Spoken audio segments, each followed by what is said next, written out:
Shalom Bapak Ibu serta saudari semua yang dikasihi Tuhan. Kita berjumpa kembali di channel YouTube Isel Official dalam program Re5 atau Renungan 5 menit saja. Sebelum kita melakukan aktivitas, mari kita bersama-sama mencari wajah Tuhan. Kita berdoa. Bapa Surgawi, Bapa yang kami sembah dalam nama Tuhan Yesus, sungguh kami sangat bersyukur atas kemurahan Tuhan dalam hidup kami. Pada pagi yang indah ini, kami bangun dengan tubuh yang sehat, tidak kekurangan suatu apapun. Sebelum kami memulai aktivitas kami, izinkan kami untuk bersekutu dengan Tuhan, berdoa, memuji, dan memuliakan nama Tuhan. Melalui channel YouTube ini, berbicaralah bagi kami Tuhan. Nyatakan kuasa-Mu, nyatakan isi hati-Mu, karena kami telah siap untuk mendengarkan kebenaran firman Tuhan. Dalam nama Yesus, kami berdoa dan mengucap syukur. Amin. Kebenaran firman Tuhan yang akan kita baca dan renungkan saya telah pilih dari Mazmur 34 ayat 19. Tuhan itu dekat kepada orang-orang yang patah hati, dan Ia menyelamatkan orang-orang yang remuk jiwanya. Demikianlah kesaksian firman Tuhan. Saya kasih tema lepas dari kondisi terjepit. Bapak Ibu serta saudara yang dikasihi Tuhan, pernahkah saudara berada dalam kondisi terjepit oleh musuh seperti yang dialami Daud? Dari belakang, Daud dikejar Saul dan prajuritnya yang ingin membunuhnya karena perasaan iri dan benci. Di depan pula berdiri musuh yang sedang memerangi bangsa Israel. Hidup Daud benar-benar berada di ujung tanduk. Lalu apa yang Daud lakukan dalam kondisi yang terjepit tersebut? Mazmur 34 adalah refleksi perenungan Daud ketika ia mengingat peristiwa yang dialaminya, seperti di dalam 1 Samuel 21 ayat 10-15. Saat itu dalam keputusasaan dan ketakutan, Daud lari dari satu kota ke kota lain, menghindari Raja Saul yang hendak membunuhnya. Sampailah ia di kota Gad, kerajaan Filistin yang saat itu berada di bawah kekuasaan Raja Akis. Kota ini merupakan tempat kelahiran Goliat, musuh Daud yang dibunuhnya. Daud tahu penduduk kota Gad sangat memusuhinya.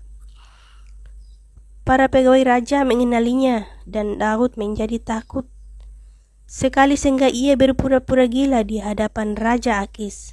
Karena tindakannya yang berpura-pura gila itu, akhirnya Daud terhindar dari kematian.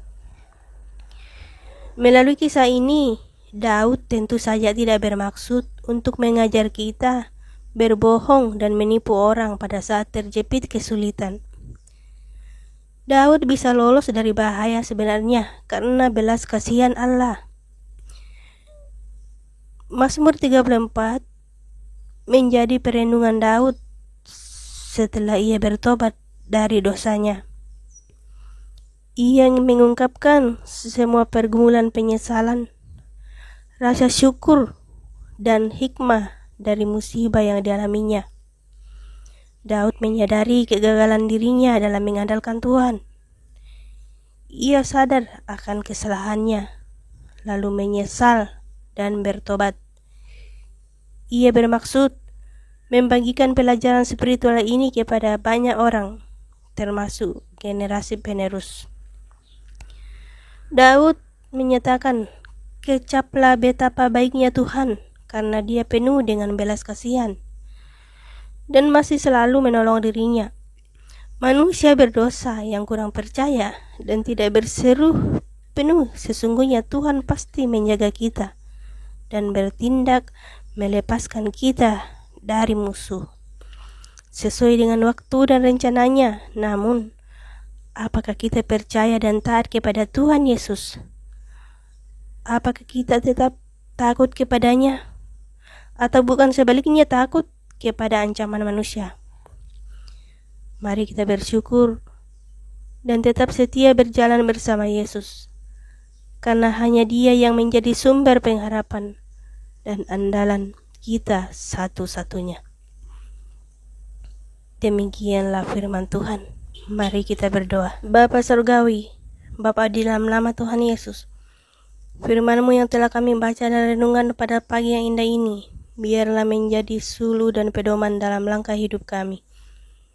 Ajar kami untuk selalu seperti Daud, yang selalu mengandalkan nama-Mu di dalam setiap kehidupan kami.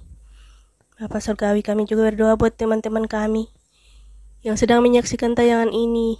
Lindungi mereka, berkati mereka dalam kesusahan, bahkan dalam kelimpahan. Jadikan berkat bagi orang-orang di sekitarnya. Di dalam nama Tuhan Yesus, kami berdoa dan mengucap syukur. Amin. Shalom dan Immanuel, Tuhan Yesus memberkati saudara dan saya.